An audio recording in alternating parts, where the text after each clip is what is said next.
नमस्कार दोस्तों, स्वागत है आप सभी का मेरे YouTube चैनल सफल अभ्यर्थी पर। दोस्तों, आज मैं बात करने वाला हूं BTSC JEE अपडेटेड न्यूज़ के बारे में। दोस्तों, अभी का अपडेटेड न्यूज़ ये है कि मैं आज JD को कॉल किया था, JD के स्टाफ को कॉल किया था। JD में बात हुई तो JD वाले कह रहे हैं, यानी सामान्य प्रशासन विभाग के जो भी स्टाफ्स हैं वो कह रहे हैं कि आयोग द्वारा जो है, पहले तो वो बोल रहे थे कि हमें जानकारी नहीं है कि आयोग से कुछ आया है, लेकिन फिर बाद में उन्होंने बताया कि इसके बारे में चर्चा हो रही थी। और मैं कंफर्म नहीं कर सकता हूं कि परामर्श के लिए आया है या नहीं आया है, लेकिन इसके बारे में चर्चा हो रही थी ये सामान्य प्रशासन विभाग में। और उनके द्वारा बताया गया कि हाई लेवल की बात है, जो इसके बारे में हम ज़्यादा जानकारी आप लोगों को नहीं दे सकते हैं। तो इसके बाद दोस्तों फिर मैं आयोग में कॉल किया और आयोग के द्वारा बताया गया कि BTSC JEE के रिज़ल्ट पर ही काम हो रहा है और ज़ोर शोर से काम हो रहा है। वही जो पुराना वाला जवाब था जो मैं आप लोगों को पिछले वीडियो में बताया कि मैंने कॉल किया आयोग में, तो आयोग द्वारा बताया गया कि BTSC JEE के रिज़ल्ट पर ही काम हो रहा है, यानी कि जूनियर इंजीनियर के रिज़ल्ट पर ही अब काम हो रहा है। तो आज मैं थोड़ा सा ये भी बोला आयोग से, आयोग के जो कर्मचारी थे जो बात कर रहे थे उनसे ये बोला कि आप बोल रहे हैं कि काम हो रहा है और परामर्श तो आया ही नहीं है। तो सबसे पहले मैंने उनसे पूछा कि क्या परामर्श आ गई है, तो उन्होंने बोला कि नहीं, अभी परामर्श नहीं आया है। तो फिर मैं पूछा, जब परामर्श नहीं आई है तो फिर काम क्या हो रहा है रिजल्ट पे? तो उनके द्वारा बताया गया कि जो हाई कोर्ट का जो डिसीजन आया है उसी के ऊपर काम हो रहा है, जो फोल्डर का जांच हो रहा है। तो मैं फिर उनसे पूछते ही रहा कि भाई फोल्डर पे जांच बिना परामर्श के कैसे होगा, या फिर आप हम लोग को बेवकूफ़ क्यों बना रहे हैं? तो वो इसके आगे कुछ नहीं बता पाए दोस्तों।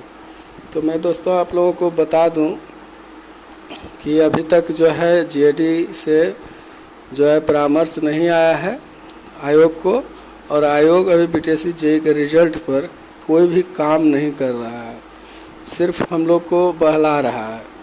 और सामान्य प्रशासन विभाग से जब हम बात किए तो सामान्य प्रशासन विभाग द्वारा बताया गया कि ये काम तो सिंचाई विभाग का है और हम लोगों ने सौंप दिया था सिंचाई विभाग को।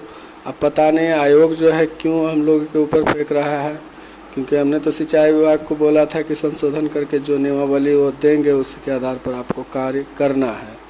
तो सिंचाई विभाग जो है बैठक भी हुई थी उनके बीच में, उसके बाद जो है वो क्यों ऐसा कर रहे हैं इसके बारे में हम बता भी नहीं सकते हैं, लेकिन पता करने के बाद कुछ दिन के बाद आप बात कीजिएगा, बता देंगे कि क्या परामर्श है और क्या रिटर्न आया है। तो फिर मैंने उनसे ये भी पूछा दोस्तों कि क्या जी सामान्य प्रशासन विभाग में कितना टाइम लगता है परामर्श देने में, महीना दिन से ज़्यादा लगता है क्या? तो उनके द्वारा बताया गया कि नहीं, ऐसा नहीं है। सामान्य प्रशासन विभाग में कोई भी फाइल आता है तो 1 सप्ताह के भीतर जो है रिटर्न कर दिया जाता है। तो दोस्तों 13/6 को ही ये लेटर आया था, 13/6/2022 को ही परामर्श के लिए लेटर JD में भेजा गया था। तो उसके हिसाब से तो JD द्वारा जो है परामर्श रिटर्न कर देना चाहिए था इस 20 तक ही। 13 को जब ये भेजा था तो 20 तक ही रिटर्न कर देना चाहिए था, लेकिन इसका ये मतलब हुआ कि आयोग द्वारा जो है JD को कोई परामर्श के लिए लेटर या परामर्श नहीं मांगा गया है, इसलिए JD अभी कोई परामर्श उसको नहीं भेजा गया है। और ये स्पष्ट कैसे हुआ कि आयोग के ही अरुणाभ चंद्र वर्मा जो हमारे सर हैं, सचिव सर, उनको हम कॉल किए थे तो उनके द्वारा बताया गया कि जो परामर्श नहीं आया है। तो कहने का मतलब ये हुआ दोस्तों कि जब परामर्श भेजे ही नहीं है, मांगे ही नहीं है, तो परामर्श आएगा कैसे? क्योंकि JD भी स्पष्ट कर दी कि परामर्श आया नहीं है, आता तो अब जो है 1 सप्ताह के अंदर ही रिटर्न कर देते हैं। और आयोग में बात की तो आयोग में बताया गया कि परामर्श अभी नहीं आया। तो सिर्फ झूठ मूठ का हम लोग को एक ही जवाब दिया जा रहा है कि आयोग जो है JD को परामर्श के लिए भेजा है, वहाँ से आएगा तब हम काम करेंगे, या फिर रिजल्ट पर काम हो रहा है, बहुत जल्द ही रिजल्ट प्रकाशित कर दिया जाएगा। तो इस तरह से सिर्फ हम लोग को बेवकूफ़ बनाया जा रहा है दोस्तों। और देखिए, हो सके तो अधिक से अधिक आप लोग मेल कीजिए और इसी के साथ धन्यवाद दोस्तों। अगर आप मेरे चैनल पर नए हैं तो कृपया चैनल को सब्सक्राइब कर लेना।